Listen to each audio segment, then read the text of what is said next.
SaaS Backwards is sponsored by Austin Lawrence Group, specializing in demand gen for SaaS. It sure is noisy. I deleted 100 emails from vendors just this morning. Your buyer has gotten better at ignoring you, and you're gonna need a big idea if you want to cut through all that clutter. Austin Lawrence is just the right agency to help you find it. So if your campaigns are falling on deaf eyeballs, let's talk. Visit austinlawrence.com today and let's build something bigger.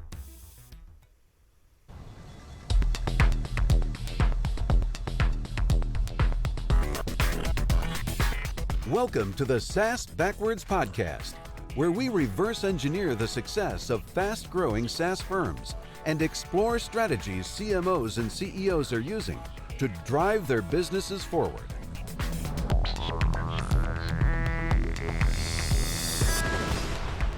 Welcome to SaaS Backwards, a podcast that helps SaaS CEOs and CMOs to accelerate growth and enhance profitability.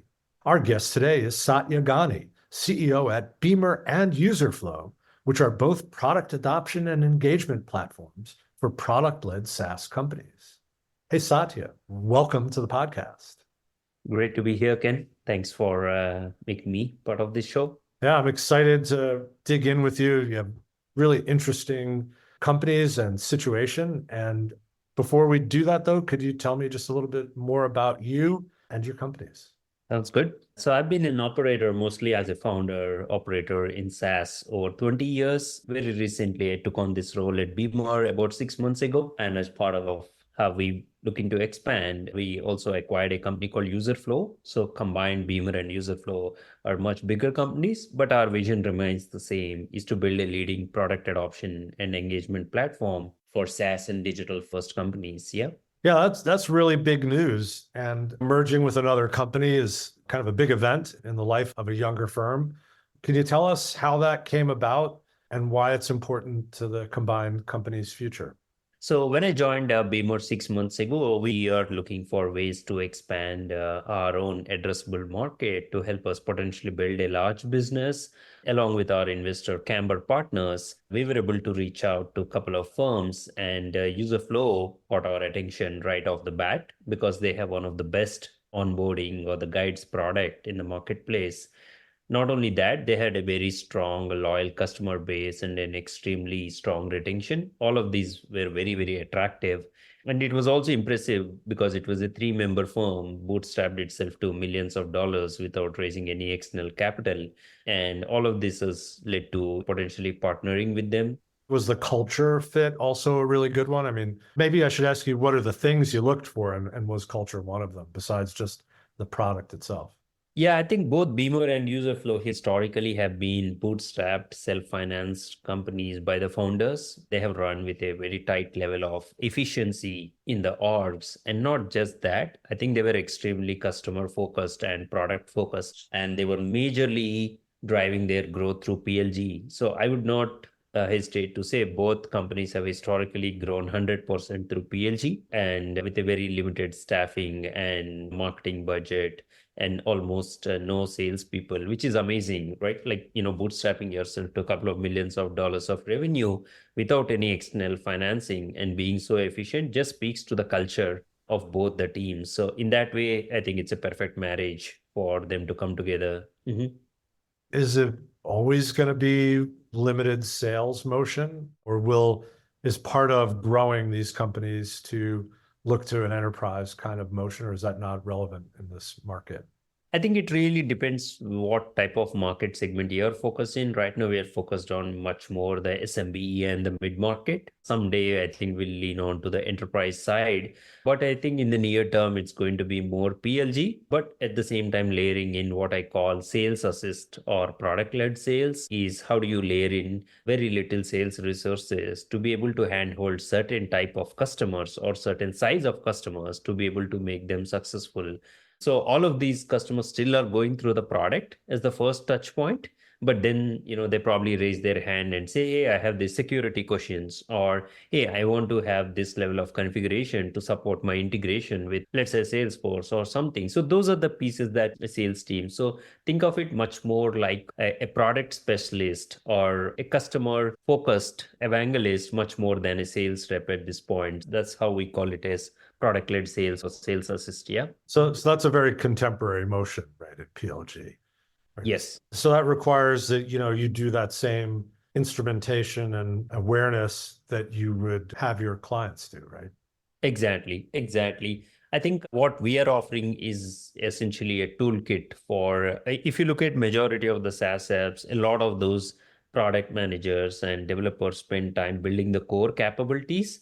But I think on top of the core features of the SaaS product, there needs to be a adoption and an engagement layer that's kind of missing. And why is that layer really required? Is that you need the PMs to be able to run experimentation, especially a lot of companies, if you look at even Atlassian or some of these product first companies, they have growth PMs, right? And growth PMs need some level of tooling to be able to run experimentation, whether it is, hey, how do I drive user activation? How do I drive feature adoption? How do I offer more self-guided help to be able to drive feature adoption? So all of those requires a toolkit. And that's what our vision at Beamer and Userflow is to help them reduce the dependency on the engineering teams, but allow them to run these experiments via a no-code toolkit. So this is the product management group we're talking about, just in case the acronym flew past too quickly. So for product managers to be able to determine what that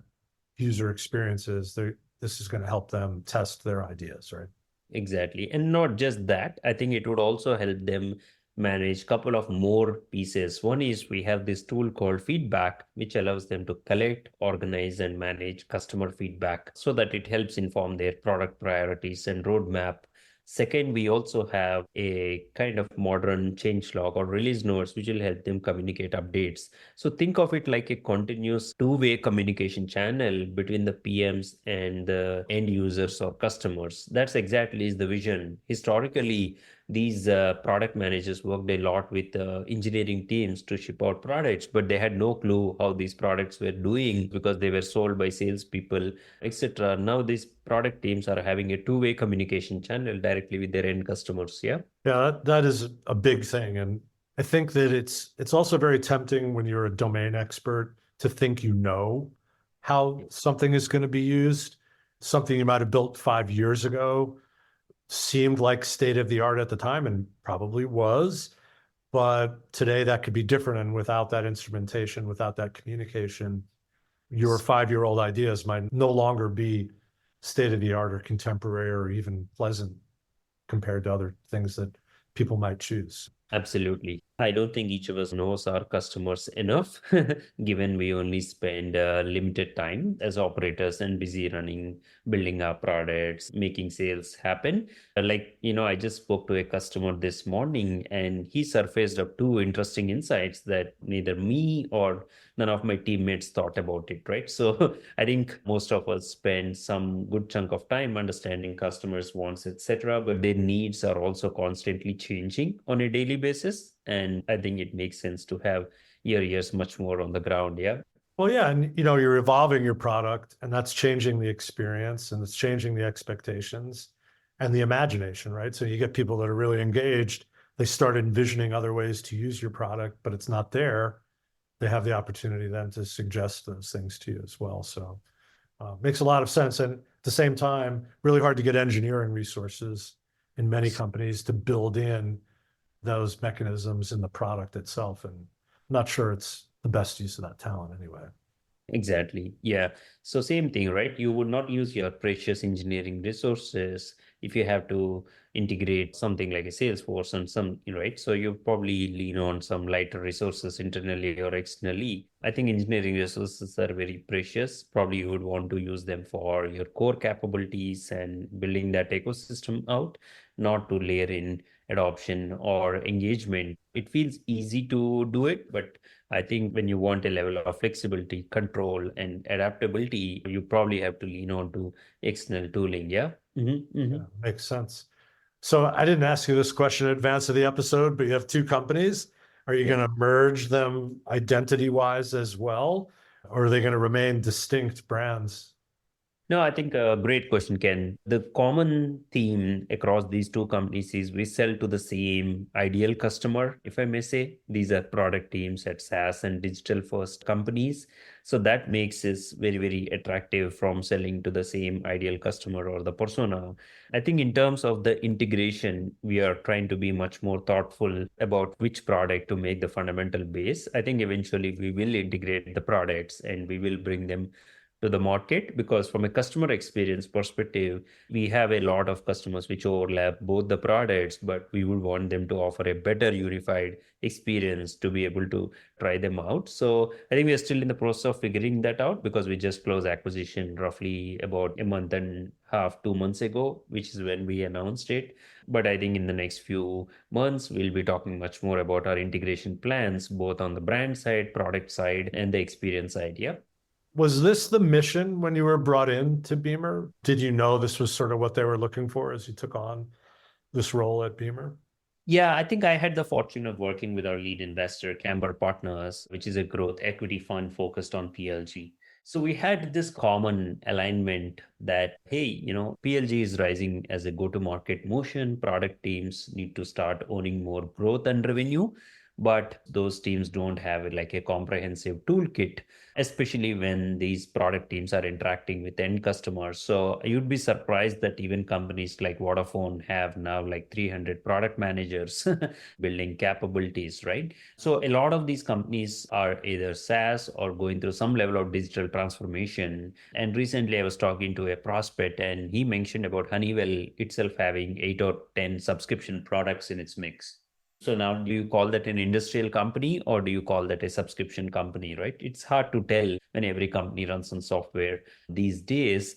So yeah, I think on the mission side, we are very clearly aligned that, hey, yes, these product teams need a communication channel with the end users, not to have additional filters of support, sales, all of that. So what is the best kind of tooling that enables this to happen? So that's kind of what led us to the Userflow acquisition.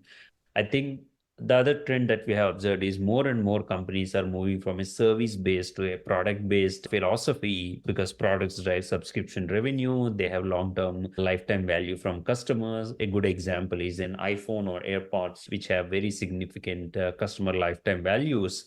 Very rarely you would buy an iPhone and not use it again. You would probably go back and buy the next range of devices. So I think in that way, it made it very, very accretive that this is the direction that we are headed. Yeah. I think it'd be good to touch on, what the anticipated benefit to your users are of this combination. I mean, you've talked kind of generally about it, but I think what should your customers and prospects expect as a result of these two firms coming together? I think we are kind of communicating a vision that we want to build like this leading product adoption and engagement platform focused on SaaS and digital first companies. So that vision is very, very clear and it's communicated.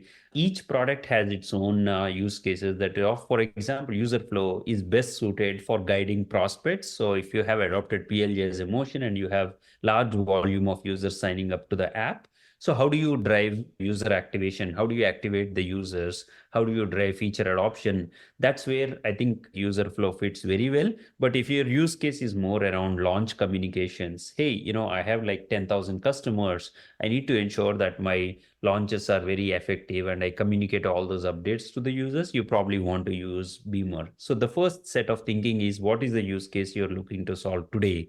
Is it more like launch communications, or is it more about activating and engaging your new signups that come through your product, right? Having said that, as you kind of go through the life cycle, we have additional SKUs, like for example, feedback that allows product teams to collect, organize, and manage user feedback and help inform their roadmap and priorities. So that's a big challenge for product teams, especially when you have a volume of feedback that's coming from support tools, from sales teams, from internal and external teams, from prospects. So how do you collect, organize, and manage the feedback is a big challenge. So we offer tools around that. So I think if you look at the product life cycle, you have the build, you have the launch, you have the adoption, and you have the engagement. I think we are fitting much more on the right side of the house, which is more about launching and communicating to users, driving adoption, and driving engagement. I think the launch to engagement lifecycle is where we fit best. And we have seen other competitive tools like Pendo that does it fairly well, where they stitch the story together for product teams. Yeah. Interesting. Are there challenges that you've faced or anticipate merging these two companies that they seem almost like hand in glove? They seem like a perfect fit, but are there challenges in making this work? And what do you see happening in marketing and sales to help make it work? There are definitely challenges. The good part about is both teams have been fairly lean historically and have been very efficient. So it's easier to integrate the teams and get things going on. I think the real challenge is because historically both companies have relied on PLG as the go-to-market motion, which means you are reliant on inbound leads.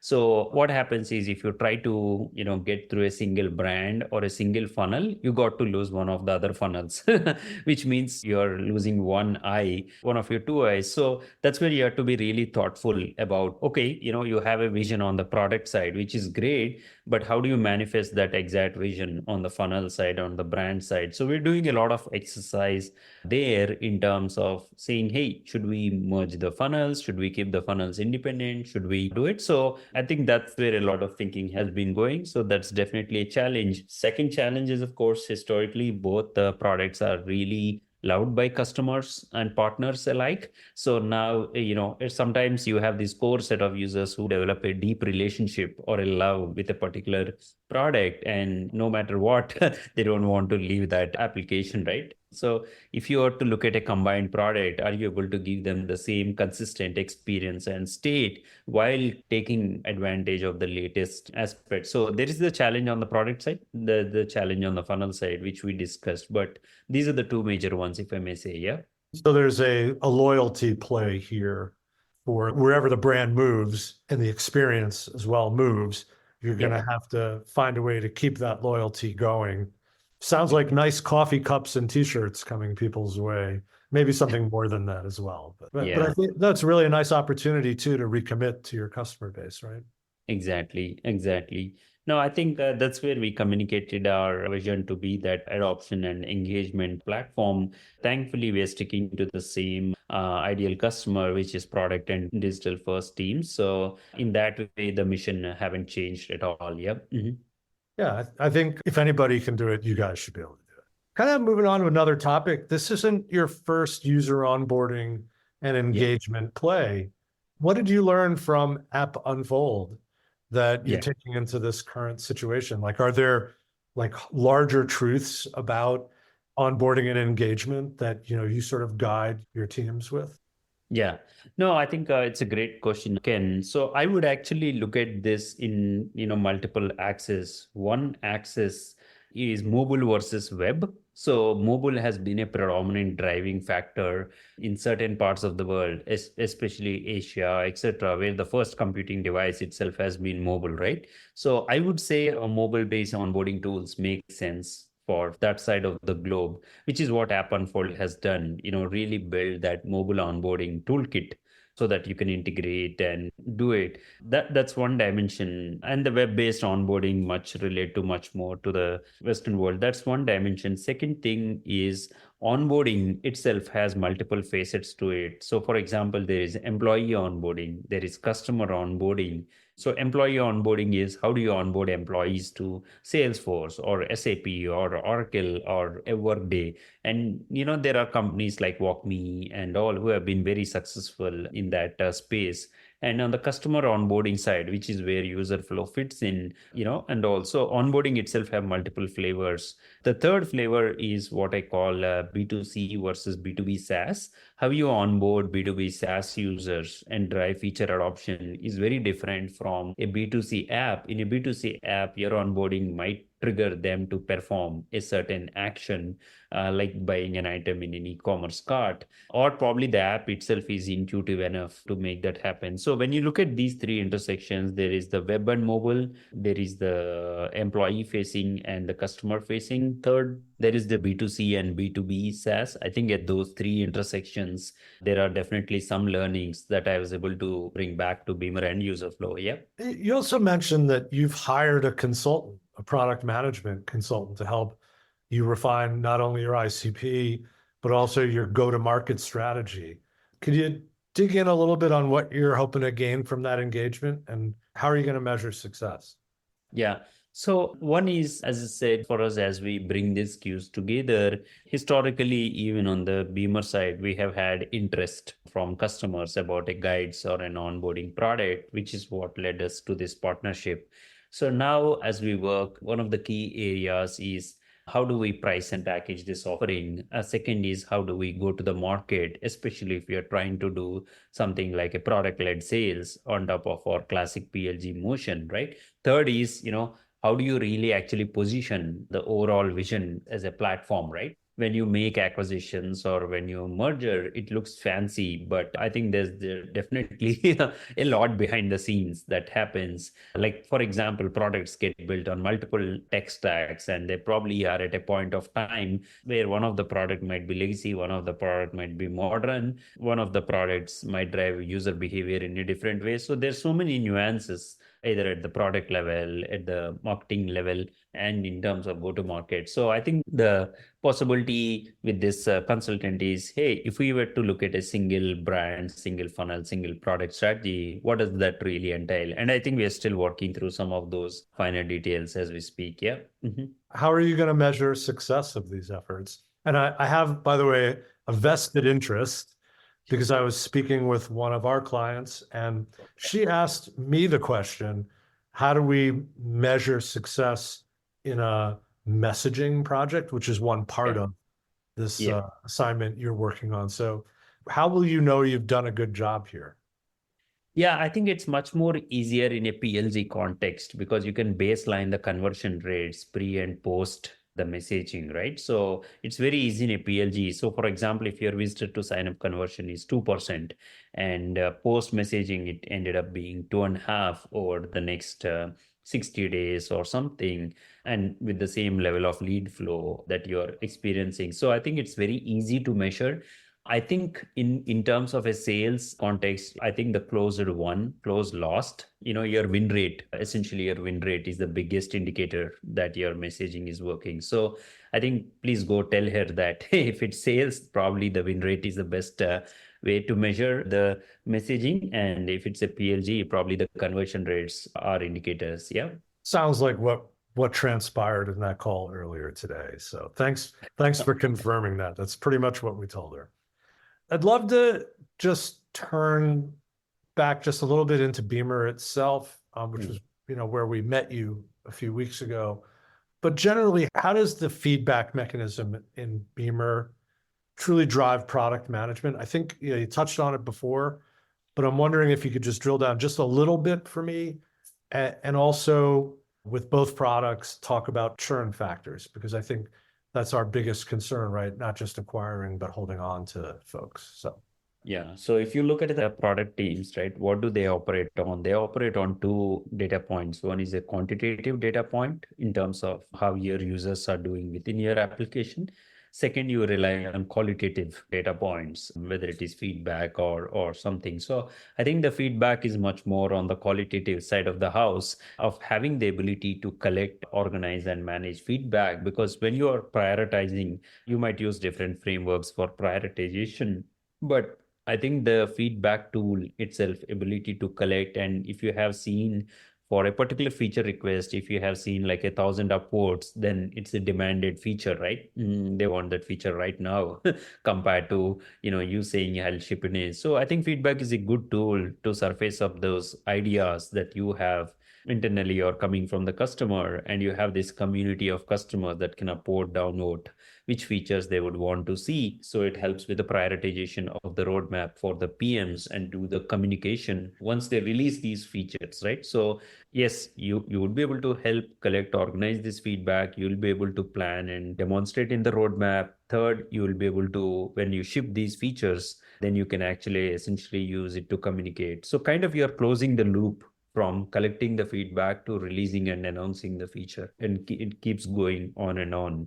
I think that's where the feedback SKU is valuable. I think from a churn perspective, thankfully, we haven't seen anything since the announcement. In fact, we have seen uptick both in terms of conversion rates or visibility for both the SKUs, because we did have close to 15 to 20% customer overlap between the two SKUs, and it was very well received by those customers, because a lot of Beamer customers have been asking us for guides, onboarding as a mechanism, and some of the Userflow customers have been asking us for feedback tools. So it's a good marriage, yeah. Mm-hmm. Yeah, I guess my question was more about the experience of clients on churn. I mean, do these tools do a good job at reducing churn in your client base? Yeah, especially user flow does, because there are two dimensions that I would look at, right? So one is we have user flow have launched something called as an AI assistant. The AI assistant is almost like your self-help assistant to help address any level of queries that the user has in terms of his first set of response. So basically, when users get their queries responded quickly, it probably helps them with a better NPS or a better CSAT, which means, reduction in terms of churn. Second thing is, when you see the feature adoption and user activation happening, I think the feature adoption kind of really dictates how strong your customers are going to stick around, right? Like, for example, if a particular feature is getting adopted a lot, very likely these accounts or users are not going to churn away. So I would say that those are the two capabilities that users use on the user flow side to reduce churn. Yeah. Mm-hmm. Fair enough. So other than these mechanisms, these feedback mechanisms, what do you think are other top contributors to success or failure for PLG? So we have this stuff. Let's say we're doing a good job with this. Sure. What are the other success factors that you look for in PLG companies? Yeah, I think there are 2, 3 fundamental principles for PLG companies, right? One, how do you make it easy to discover your product, right? I think the easy to discover starts all the way from search, referrals, word of mouth, all of that, right? So easy to discover. Maybe some products have these viral effects. Like, for example, I get invited to a Zoom call, like what we have been, or you get invited to a Notion document that you're collaborating, or Slack. I think some products inherently have those viral effects which lends to. So one is the ease of discovery. Second is easy to use. I think you should be able to try out any PLG product without any kind of friction. You sign up, you are able to try out the product easily without any credit card friction or anything like that. The third is easy to buy. These PLG products make it very easy to buy them without having to go through a very complicated coding process or a sales process, right? So these are the 3 foundation pillars for a PLG first company. How do you make it easy to discover? How do you make it easy to try? And how do you make it easy to buy? I think if you get to some baseline, and then there are metrics, whether you are adopting a freemium model or a free trial model. Firms like OpenView has published conversion metrics for PLG first companies. Hey, this is what your visitor to sign up should be. This is what your sign up to paid trials should be, especially if you have adopted a PLG first. So I would look at these 3 pillars and then those benchmarks to effectively see where you're in your PLG journey. Yep. Mm-hmm. That's great. I think OpenView does a wonderful job of providing useful information to the community. And I've certainly referred plenty of CEOs and CMOs to OpenView. This was really a great conversation. Satya, Ganni, thank you so much for joining us, CEO of both Beamer and Userflow. If people want to learn about you and your companies, how can they do that? I think the best way to learn about is visit us at getbeamer.com or userflow.com. And I'm sure you'll love the products if you just sign up and try them out. And if you have any feedback, our team is always there to support and guide you as required. But I really enjoyed the show, and thanks to Ken and SaaS Backwards for this opportunity, and I really feel excited about where these combined companies can go ahead and fulfill our vision to build this leading product adoption and engagement platform for product-led SaaS companies. Yeah. Mm-hmm. Yeah, we're going to be watching as you combine them and continue that great growth. If you haven't subscribed to the podcast yet, please do so where you get your podcasts. Subscriptions and ratings and reviews are really important to podcast publishers like us. If you want to learn more about our demand generation agency, Austin Lawrence, that's at austinlawrence.com. And I can be reached on LinkedIn at LinkedIn/in/Ken Lempit. Hey, Satya, thanks so much for being a guest on SaaS Backwards. Thanks, Ken. You have a wonderful day. Appreciate the opportunity. We'll talk soon. Thanks for listening to the SaaS Backwards podcast, brought to you by Austin Lawrence Group. We're a growth marketing agency that helps SaaS firms reduce churn, accelerate sales, and generate demand. Learn more about us at www.austinlawrence.com.